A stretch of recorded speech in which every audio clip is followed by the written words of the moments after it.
Hello, everybody, and welcome to Ministry Mondays with Meg. I'm Meg. I am Reverend Meg Biddle. I am the National Coordinator of Ministry Life at the American Baptist Home Mission Societies in King of Prussia, Pennsylvania. And joining me today is my friend and colleague, Reverend Jason Mack, who is pastor of Underwood Memorial Baptist Church in Wauwatosa, Wisconsin. Got it. All right. On my trying everything. Bonus points for me. So Jason, one, thank you so much for doing this. My Monday shenanigans. And for those people who don't know you, why don't you tell them who you are? Sure. Thanks for having me. Yeah.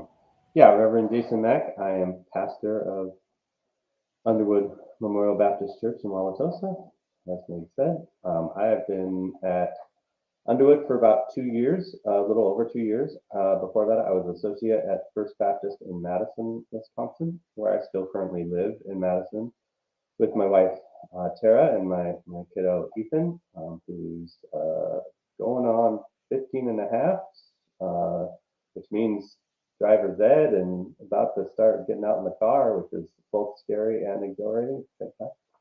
And I'm originally from Seattle, Washington, spent some time in Los Angeles, Washington, D.C., Las Vegas, and now Wisconsin. So, been around the world. Oh my gosh. I didn't realize you were all those places. Yeah. So we will pray for you as you do the driver's ed thing because my Lord, my husband did the driver's. I just can't. I'm like, I'm one of those people looking for the, you know what, handles in the car. I just nope. Let's see how it goes. Oh Lord. And they can drive just fine. But I don't know. It's that control thing. Anyway.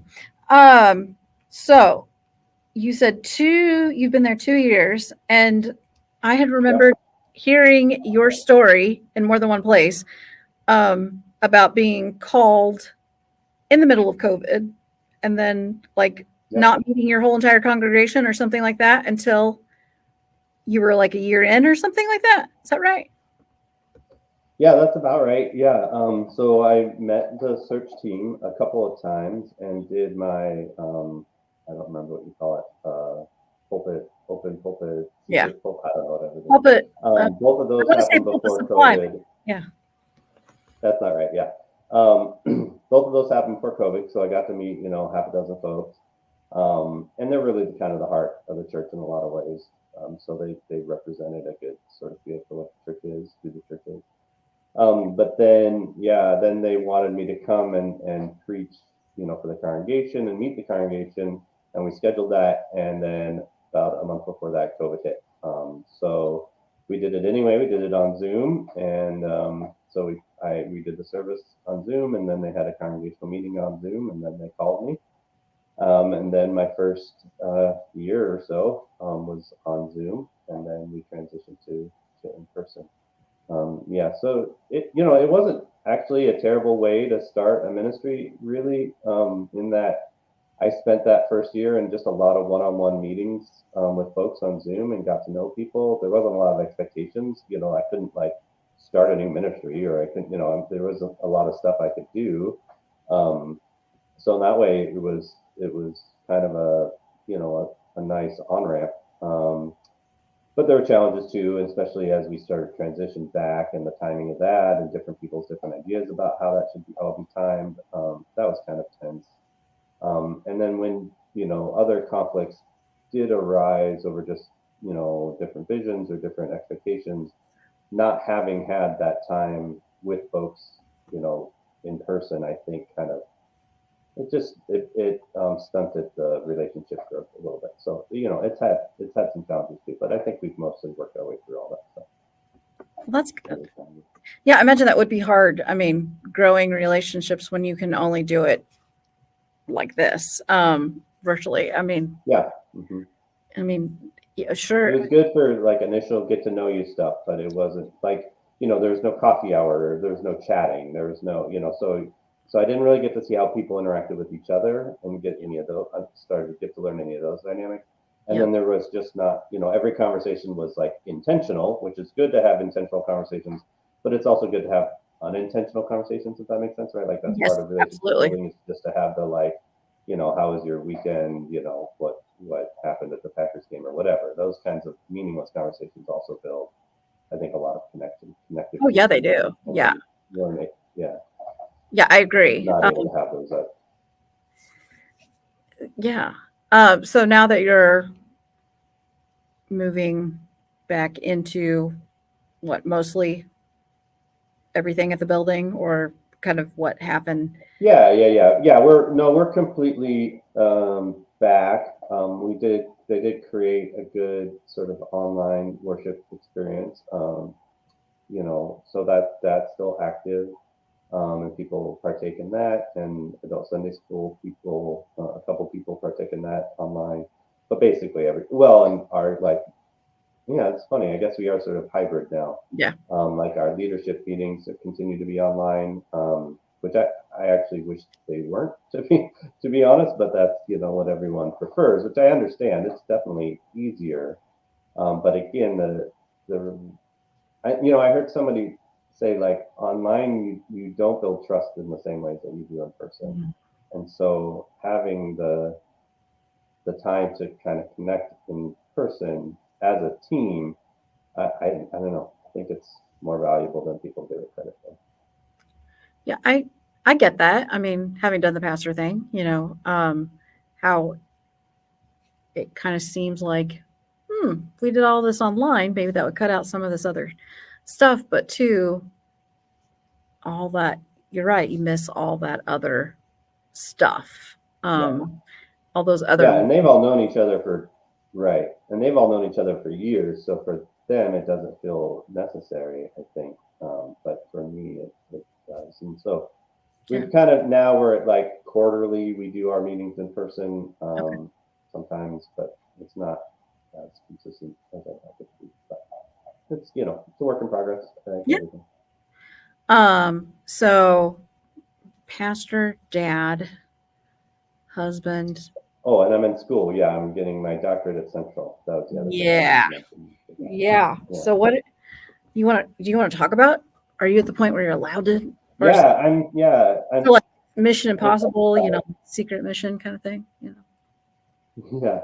I when I first started, even in the search process at Underwood, they right away started talking about wanting to use their building and property in new ways, both to try to serve the community better and to help their financial, bottom line. And so that intrigued me, and I think that's an interesting challenge. And so we started a process, a year-long process with the organization called Rooted Good, kind of really thinking about that intentionally and trying to be creative and open-minded about what we could do with the building and property. And so that sort of just timed out with my needing to write this research paper for my doctorate, and so I decided to study that. And so I'm studying 5 different congregations, all in the Wisconsin area, Madison, Milwaukee area, that are all in the same process, talking about what are they going to do with their building and property, what are creative solutions, whether it be rentals, whether it be new development, whether it be selling, whether it be creating a coffee shop, all these different kind of options. And so I'm researching those, and then I'm using the idea from like the business world of design thinking, how designers think to create new ideas and new solutions, trying to apply that process and that mindset of design thinking as a lens towards this issue of building a property in the church.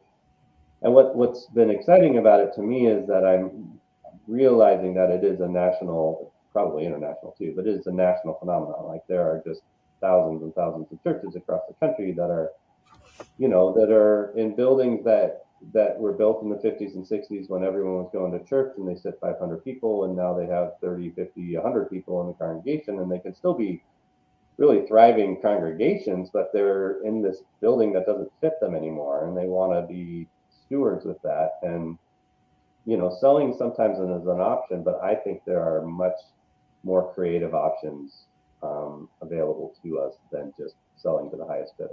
I think there are much more kingdom oriented options available to us than just selling to the highest bidder. So I really hope that we, at least in ABC, can start to have a more broader national conversation about best practices and about just things to be thinking about, questions to be asking, resources, et cetera, about that issue that's facing a ton of churches. I mean, yeah, and I think it's great for congregations that are able to think that way, but not all are willing to even go there. Some are just so married to the building itself that to even suggest that you use that property or sell the property. Yeah. God Right. forbid like what was it, Melissa Newberry, who they sold the building where she was at, and people were like, you're selling the church, but no, we're not selling the church, the building. The church is the people. Yeah, absolutely. I mean, I think that's one of the challenges, but even in that scenario, why not use the space you're not using? I've heard of churches like partnering with the local YMCA, right? And so then they have an after school program that they didn't have before. And just looking at the space as a resource for the community, that can also, if it brings in $2,000 a month, like what church couldn't use an extra 25 grand a year, right? So there are less and greater, dramatic solutions out there that are available. And what happens is if congregations don't start thinking creatively while they still have some life, then that's when they just get to the point where they die, they sell the building, somebody builds $1 million condos, and it doesn't bless, anyone really, other than the developer. Yeah. I agree. And often they do really good things with that money, which is cool. Like, they give it to great organizations, and that, and God bless that. But I want people to make that choice intentionally, not because they ran out of options, right? Like I want churches to start thinking about that before that's the only last option. So has your own congregation gotten there yet? As far as well, right. That's what we're talking about. There's a small group of us that are really focused on it, and then I've been preaching about it and talking about it really the last couple of months pretty explicitly. And we'll see. They might very well decide that they don't want to do anything, or they might decide that they want to do something really dramatic, or they might, most likely want to decide some path in the middle of those two options, and we'll have to navigate that together. I love the idea, of us being good stewards of what we have been blessed with, and yeah, I get it, that this building has been essential to so many people, married, buried, all those things. And we're not negating the history, but what else can we do with, how can we be a blessing to the community that we serve with, Yeah. Right. And so how do we make this, how do we make these conversations just another part of that, right? Like, so yet the building has blessed you in all these ways. How can it continue to be a blessing in new ways, but again, it means letting go, right? It means you might not get to be buried here. It means, or if you are, the sanctuary might look different because now it's a multi-use community space, or, or whatever. Yeah. I heard of a church that turned their sanctuary into an indoor playground for the kids in the area, right? Like, how cool is that? That's awesome. Yeah, I love it. I know. And then they still have church, right? They're, they probably have a little chapel or something somewhere else, which is plenty big enough for them for their congregation. Yeah. So lots of cool stuff. That's amazing. Yeah, what a tremendous use of exactly. Space. Yeah, and if we could just be people that, wow, well done.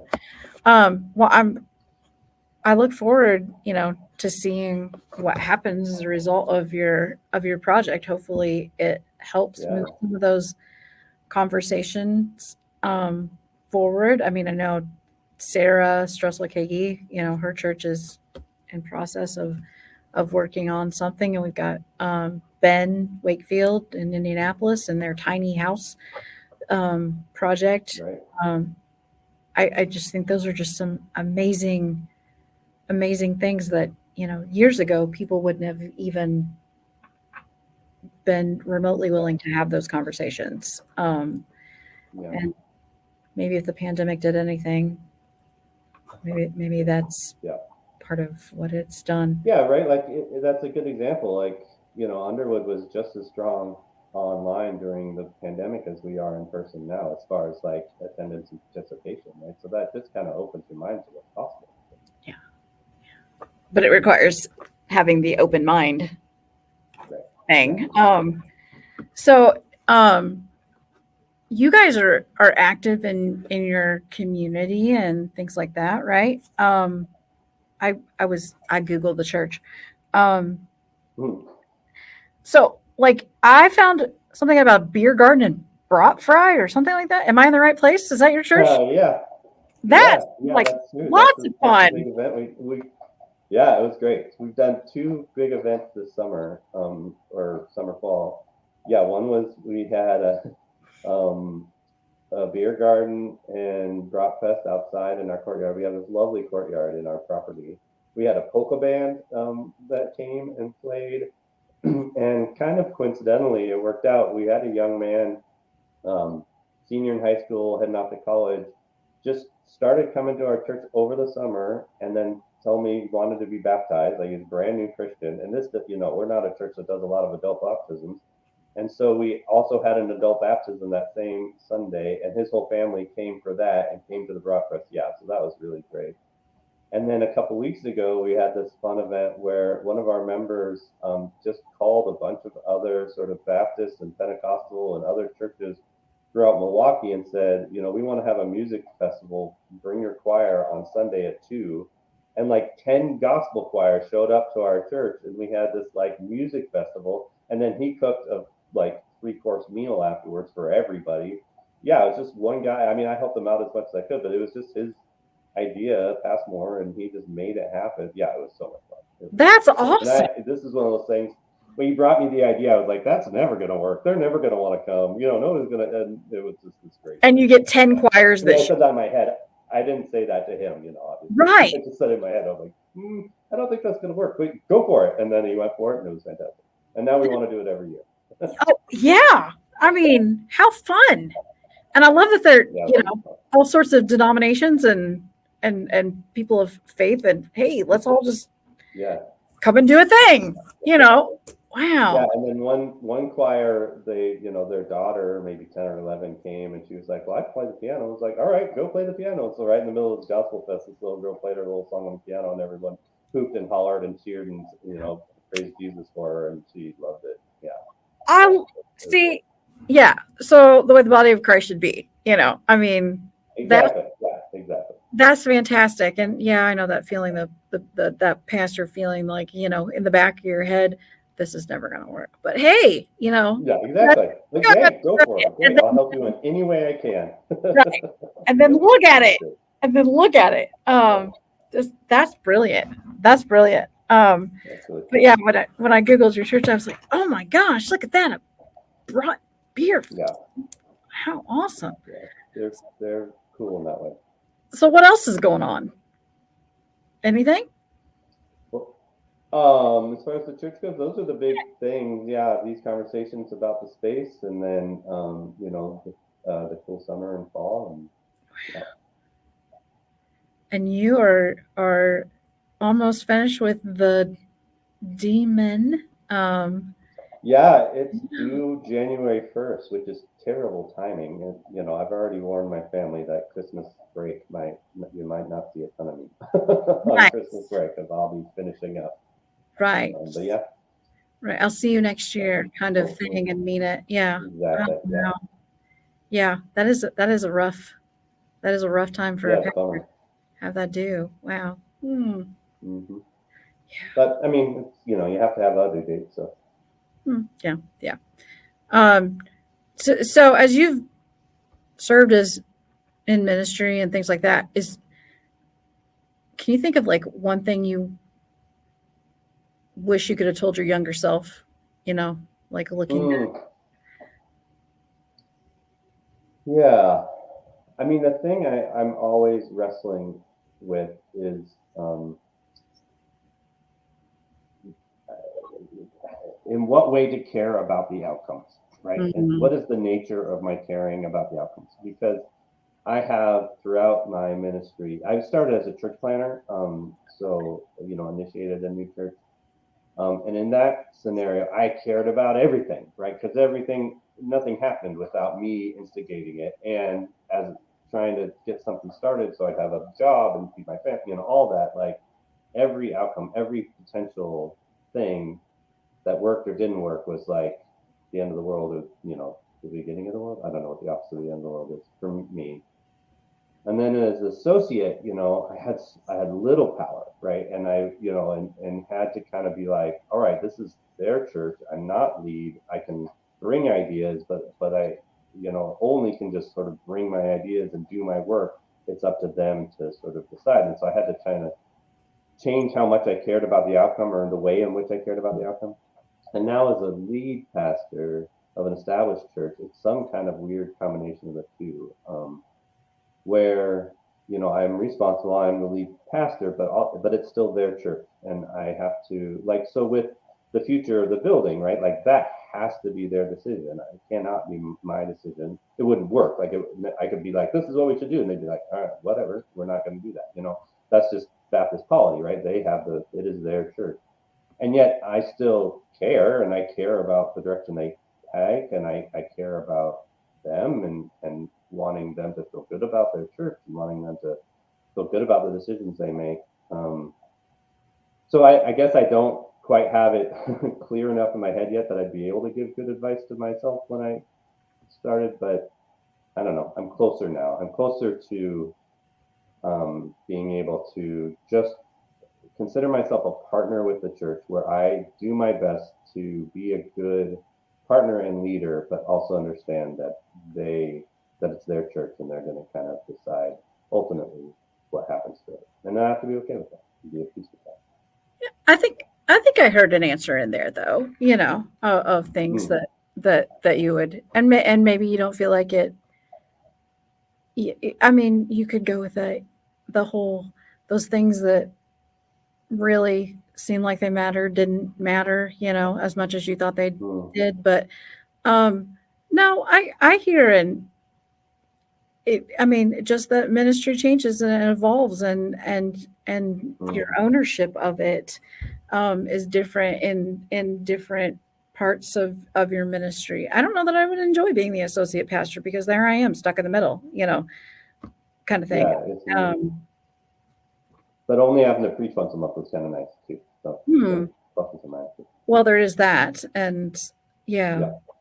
So, no, I know it's a hard question, and one I didn't prepare you for. So I just kind of like wonder what he would say. Yeah, I have those moments. That's the learning that I have been doing. Yeah.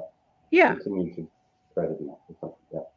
Yeah, I think that would be one of those things that I would tell my younger self is, the learning part of it is always. Every time you think you have an answer, you don't. Yeah, never stop learning.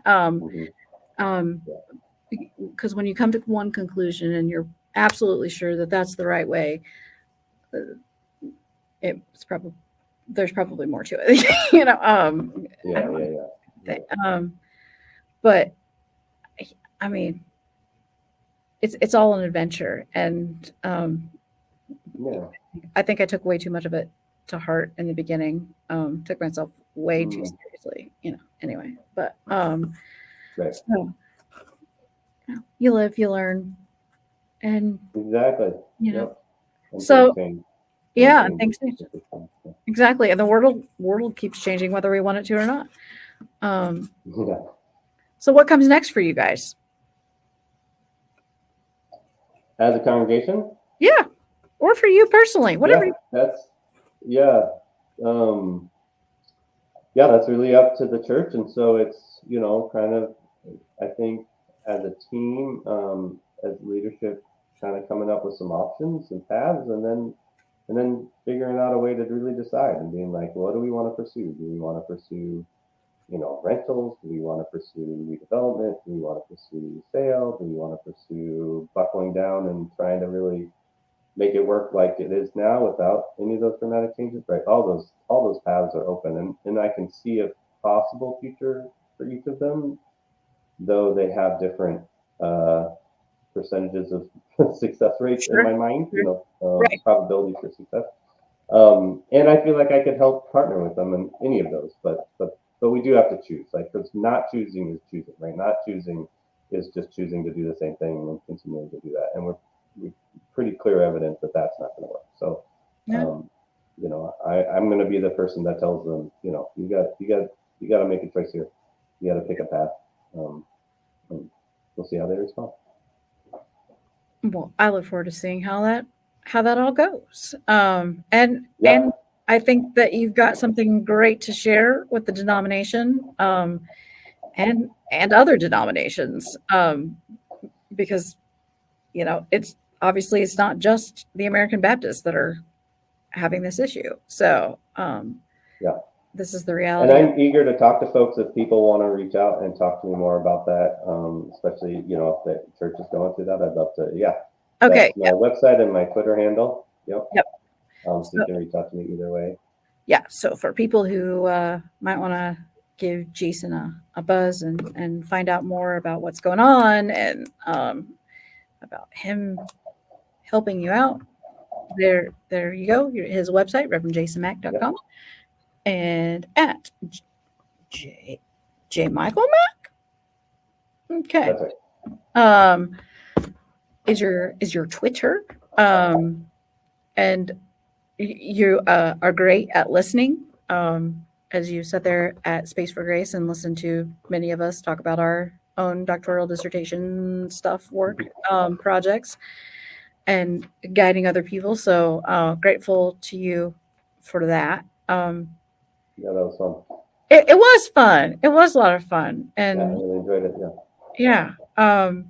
And I mean it. I mean, I do look forward to seeing like this all come together, to seeing you have a place, a conference, a whatever, a webinar, Yeah. where you get to go, this is my study and this is what I have to share with you. This is my gift, to you, kind of thing.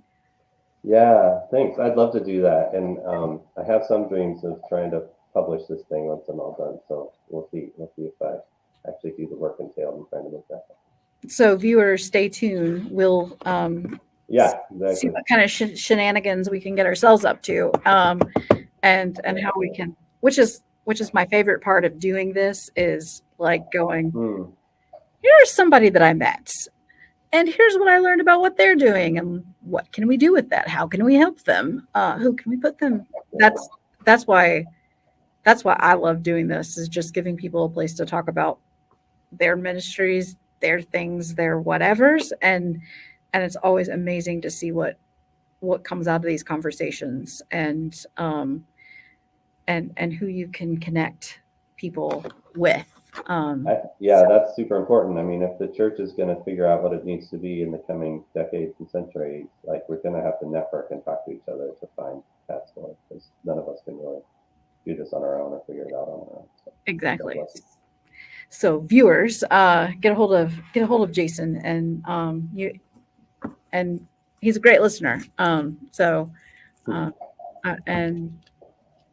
I'm sure he'd be willing to help you through the process too.